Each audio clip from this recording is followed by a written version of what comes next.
Boa noite, queridos irmãos, queridas irmãs, bem-vindos ao Encontro Luiz Sérgio. Na noite de hoje, estudo da obra Dois Mundos Tão Meus. E hoje nós veremos o capítulo 8, Ensinamentos Bíblicos. Mais uma vez, infelizmente, sem a companhia das minhas irmãs Ana Paula e Neiva. São 20 horas, vamos fazer nossa prece, então. Senhor Jesus, bondoso e amado Mestre, aqui estamos reunidos nessa assembleia conectada, Senhor. Abençoe nossos propósitos e que suas vibrações amoráveis possam chegar a todos que neste momento se conectam conosco. Sê conosco, Mestre amado, hoje e sempre. Graças a Deus. Ok. Então, dando continuidade ao estudo da obra Dois Mundos Tão Meus, nós vamos encontrar aqui no capítulo Ensinamentos Bíblicos, né, começa com um diálogo entre os raiozinhos de sol, Karina, Sara e Luiz Sérgio. E elas perguntam para o Luiz Sérgio, né, Luiz Sérgio, você vive correndo muito, não sente falta de descanso?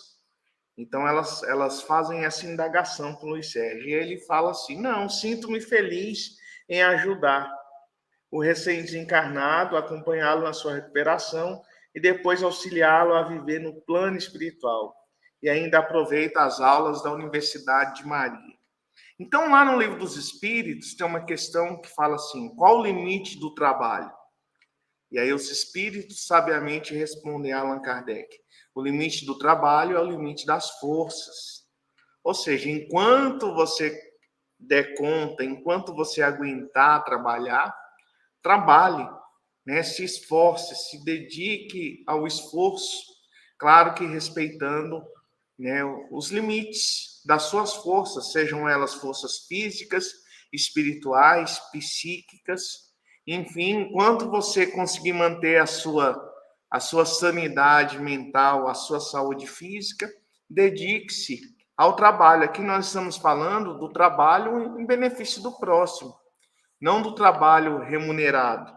Esse nós temos que trabalhar também, né, para adquirir, para conseguir o sustento para nós e para aqueles que dependem da nossa remuneração, mas também nós não podemos usar do trabalho remunerado como uma desculpa para fugirmos das responsabilidades dentro do lar.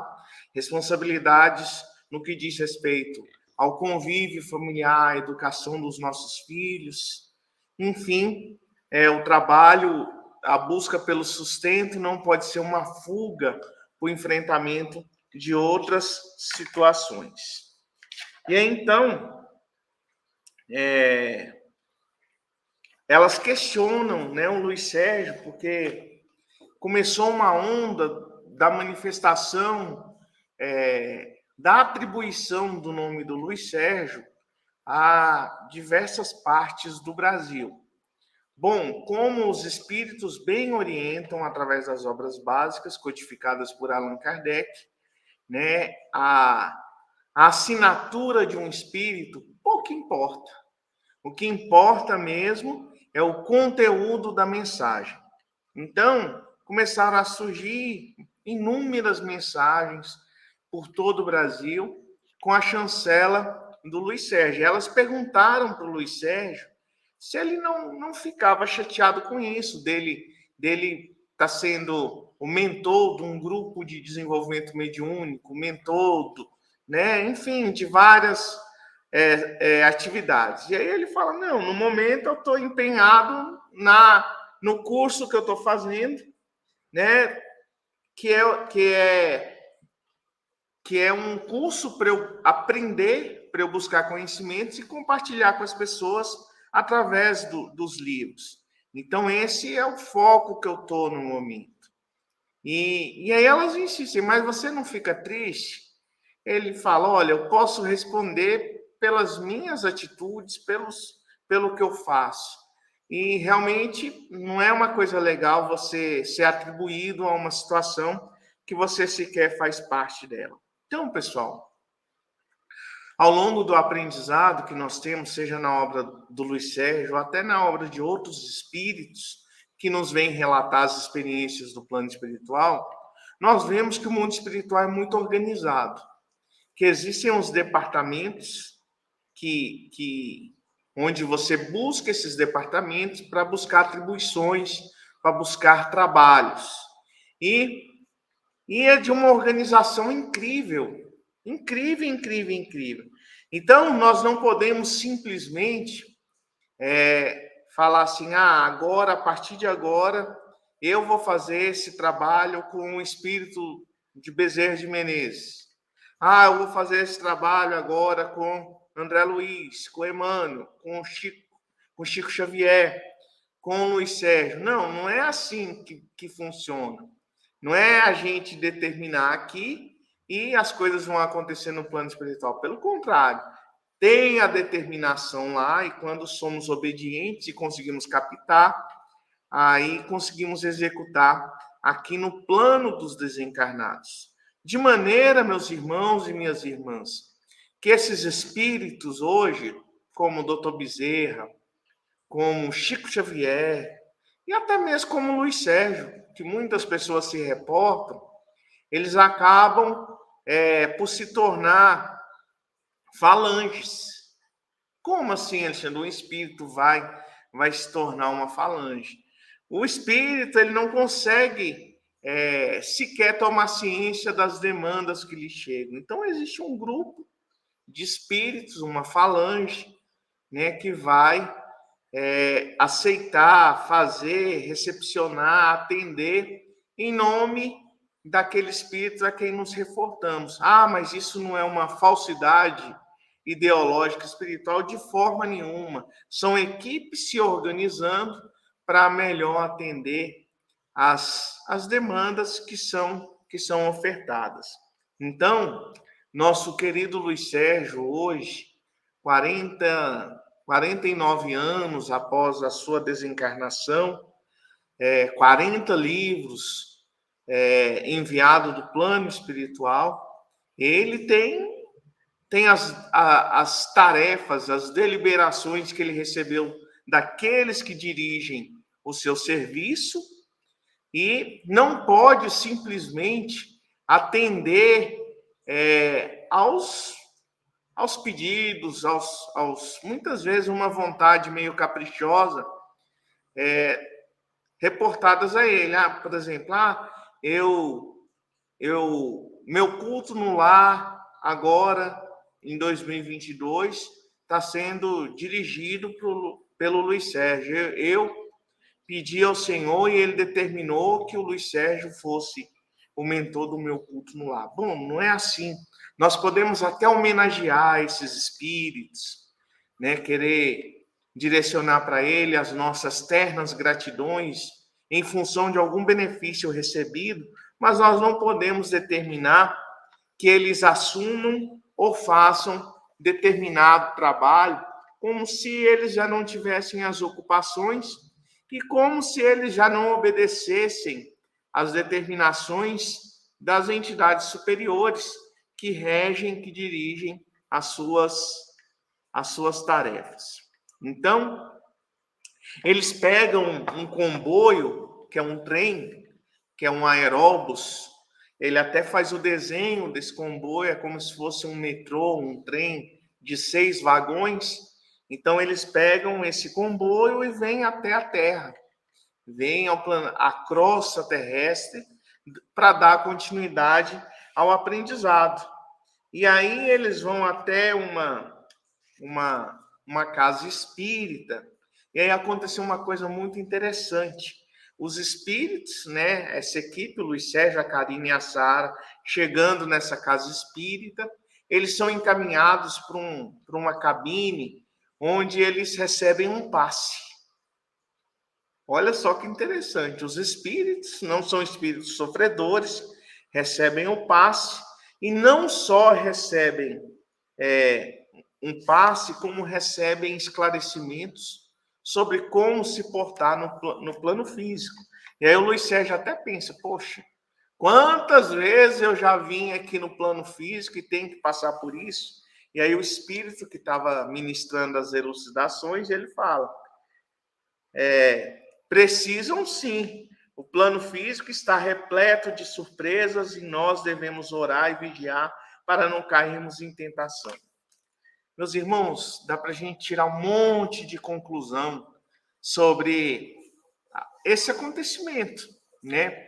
Muitas vezes nós achamos que somos donos da verdade, somos doutores em espiritismo, e às vezes achamos que pode ser uma humilhação se sujeitar a certos acontecimentos. Então, essa representação, ela vem nos trazer a importância de estarmos atentos a todas as observações que nos são apresentadas.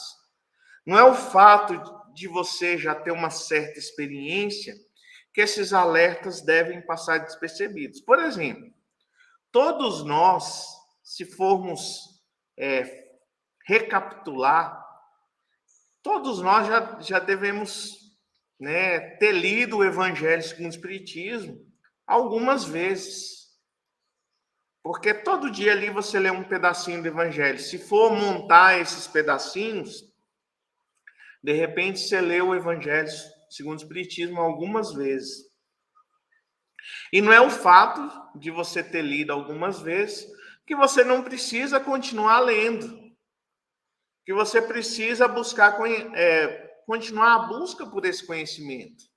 Então, muitas vezes, ao reler até mesmo passagens que você já tinha passado por ela, você vai encontrar esclarecimentos, elucidações que parecem ser novas para você.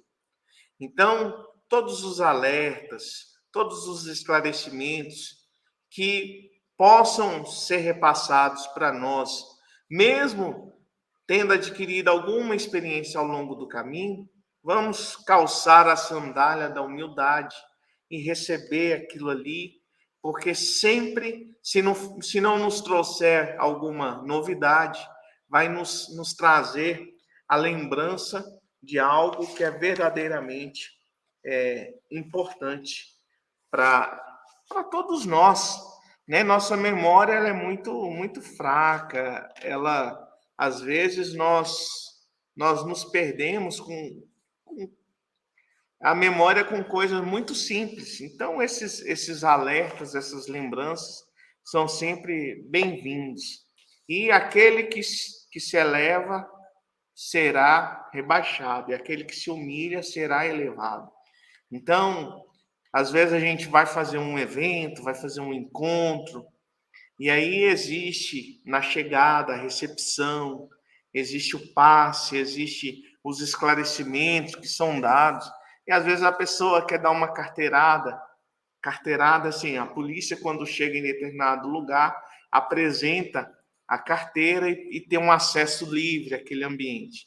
Então a pessoa chega, dá uma carteirada, eu sou palestrante, eu sou trabalhador, eu sou médium, não preciso passar por isso.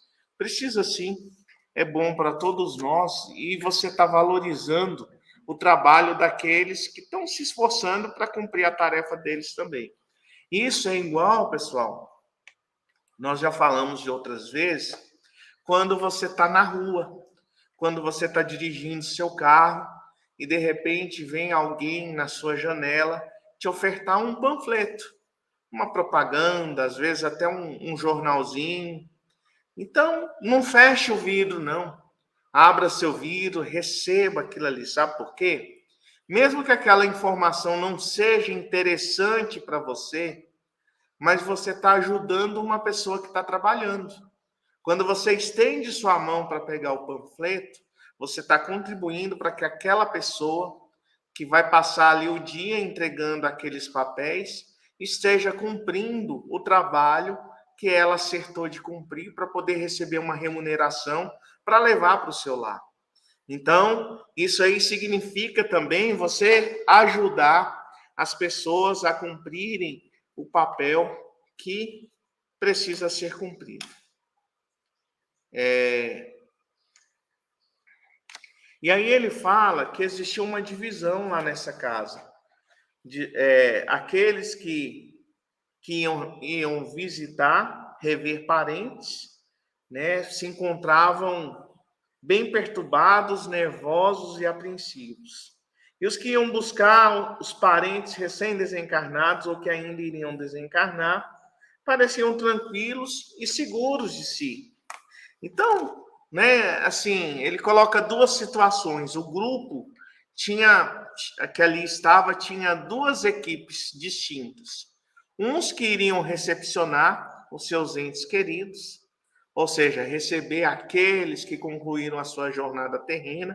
Estes estavam tranquilos e seguros de si, e estavam apreensivos aqueles que iriam rever seus familiares. Bom, nós estudamos uns capítulos atrás sobre o Lauro. E o Lauro desencarnou jovem, com 23 anos, achou uma injustiça ter desencarnado tão cedo, deixou pais, deixou irmão, deixou uma namorada que estava grávida. E quando ele volta à Terra para rever seus familiares, foi só decepção. A namorada abortou o neném que estava esperando e já estava com outro namorado. O irmão tinha sido abandonado pela mãe, que só lamentava. Enfim, ele teve uma série de decepções. E assim também acontece com muita gente. Por isso, aqueles espíritos estavam apreensivos ao rever seus familiares. Alguns deles já tiveram a triste decepção de encontrarem os seus totalmente desestabilizados e estavam, né, no momento de uma nova visita, e outros estavam apreensivos, imaginando que o pior pudesse acontecer. Então, meus irmãos, é muito natural que isso aconteça. Por quê? Porque a vida aqui na Terra, ela é uma caixinha de surpresas. Por quê? Porque cada ser pode fazer suas escolhas. Cada um de nós pode fazer suas escolhas. E quantos familiares nossos que desencarnaram antes de nós não podem ter se decepcionados ao regressarem à Terra e visto os nossos comportamentos, as nossas atitudes, os nossos pensamentos, as nossas decisões, as nossas escolhas. Então, para que possamos conviver harmoniosamente com isso, o ideal é o quê? É sempre respeitarmos as nossas escolhas e exercermos, né, da paciência, da complacência, para não nos decepcionarmos. Aqueles que aqui permanecem na Terra, né, não têm a mesma percepção daqueles que já estão no plano extrafísico, que já estão desencarnados. Então, quando o comboio chega lá na casa espírita, um monte de espíritos maltrapilhos, espíritos sofridos, queriam de alguma forma invadir o comboio, como se chegasse nas grandes metrópoles, quando chega o metrô nos horários de pico, que todo mundo quer entrar de uma vez, e muitas vezes as pessoas não conseguem ter acesso, porque o carro já está lotado. Mas nesse caso, os espíritos não tinham acesso porque eles não tinham a condição vibratória de entrarem no comboio. E assim também são nossas casas espíritas. Toda instituição espírita ela é envolvida por uma cúpula magnética. E muitos espíritos sofredores que se encontram na ignorância ou que se encontram muitas vezes na maldade, como aquele caso que nós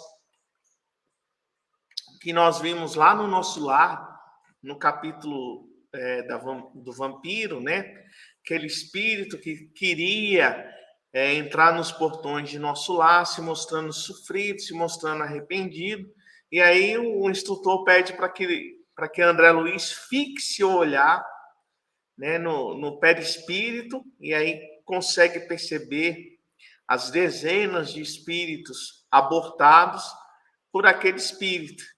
E aí, na verdade, ela passa então a se mostrar tal como é, ainda como um espírito arraigado à matéria e não arrependido dos sofrimentos gerados, gargalhando, né, debochando. Então, existem muitos espíritos nessa condição tentando infiltrar dentro da casa espírita, ultrapassar as barreiras magnéticas e aqui entrar não em busca de ajuda, mas querendo de alguma forma gerar tumulto, gerar perturbação, gerar algum tipo de influência que possa, de alguma forma, interferir no funcionamento da casa espírita.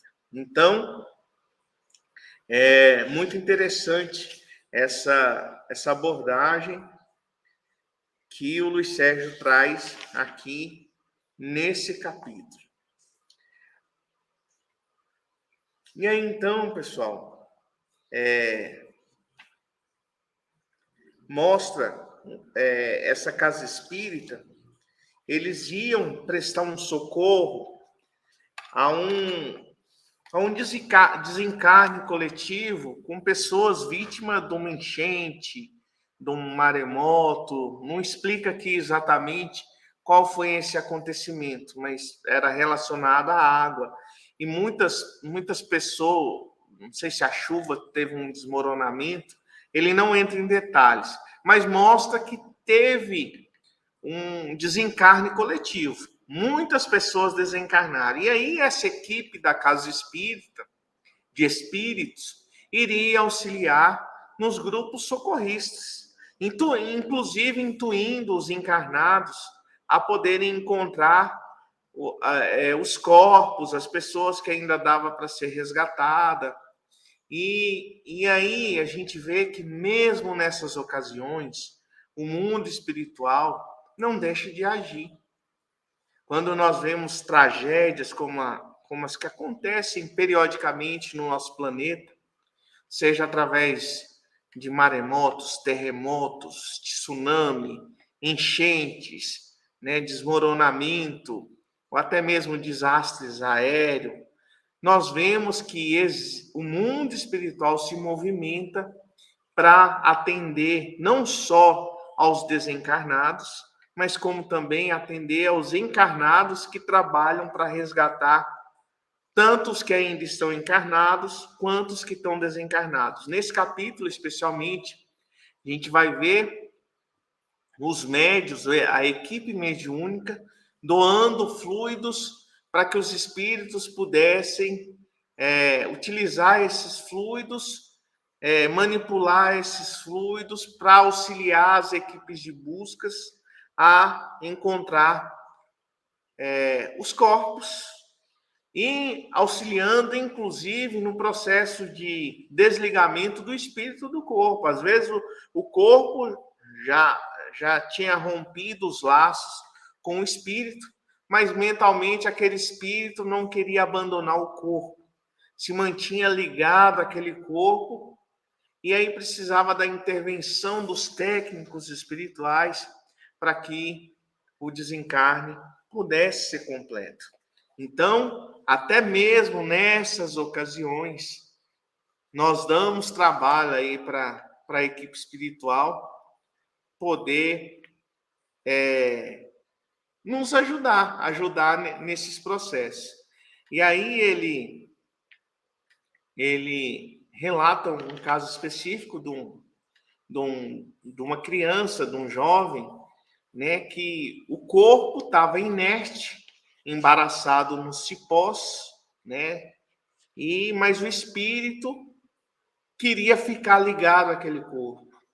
E aí, numa rápida doutrinação, aquele espírito tinha medo de voltar para casa, da família saber que ele desencarnou, e por isso ele tentava, de alguma forma, se manter ligado ao corpo. Então, esse irmãozinho também acaba sendo atendido e aí, posteriormente, o desligamento foi completo, podendo ele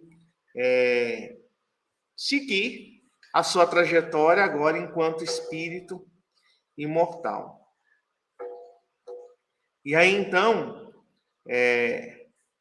o Luiz Sérgio ele faz uma colocação bem interessante, que ele fala assim: meu Deus, que bom seria se no plano físico existisse uma faculdade da fé, onde os homens se interessassem em aprender as escrituras, um lugar onde não se falasse em religião, e sim das coisas de Deus. Acredito que o homem sofra muito porque conhece pouco de Deus. Nós, constantemente utilizamos o nome de Deus. Deus te pague, se Deus quiser, às vezes até como vingança. A pessoa fala assim: se Deus quiser, fulano há de pagar pelo mal que fez. Ora, se Deus quiser, não. Então, ou seja, de forma espontânea e às vezes até irresponsável, utilizamos constantemente o nome de Deus, o que mostra, o que comprova o nosso pouco conhecimento sobre Deus. Hoje nós vimos uma matéria que saiu num portal aqui de Brasília, um estudo da UNB, na verdade, que fala que 44% dos casos de suicídio estão ligados ao álcool e à droga. Tanto o álcool quanto a droga são fugas, são pessoas fugindo de alguma coisa. E aí, essa fuga, ela acontece por vários motivos. Mas um dos motivos, ela é uma ausência, ela é a falta de alguma coisa, ela às vezes é a falta de Deus. Às vezes acreditamos em Deus, pessoas religiosas que viviam uma religião acreditam em Deus, mas não entendem a presença de Deus, não conseguem sentir Deus nas situações, não conseguem enxergar nos irmãos em humanidade, irmãos também filhos de Deus. Então, às vezes, pronunciamos a palavra Deus e não entendemos o quanto nos é possível entender de Deus como Pai justo, Pai amoroso, Pai que nos assiste, Pai que permite que sejamos amparados, que muitas vezes um Pai justo, que estabeleceu leis que regem os universos, que todos nós, inferiores ou superiores, estamos sujeitos a essas leis, que mostra a sua soberania, a sua justiça. Então, muitas vezes, na maioria das vezes, nós não entendemos e não compreendemos esse Pai. E aí, às vezes, nos sentimos largados, nos sentimos abandonados, nos sentimos solitários. E, às vezes, esse capacete que colocamos, que não nos permite enxergar Deus da maneira que nós já temos condição de enxergar, vai até nos dar a impressão de que Deus não existe, ou até mesmo que nosso sofrimento é o maior dos sofrimentos, que não existe nenhum irmão meu, nenhum irmão nosso, que possa ter um sofrimento maior do que aquele que nós estamos passando. Então, definitivamente, através do Evangelho do Senhor, nós precisamos tornar Deus mais conhecido, criar uma intimidade com nosso Pai, entendê-lo profundamente e confiar, ter fé de que Ele, através dos seus desígnios, sempre quer o nosso bem e sempre vai permitir que outros irmãos nossos, que filhos do Pai em melhores condições, possam nos assistir nas nossas necessidades. Então, sugiro a vocês que leiam esse capítulo, que é um capítulo grande, que tem muitas informações.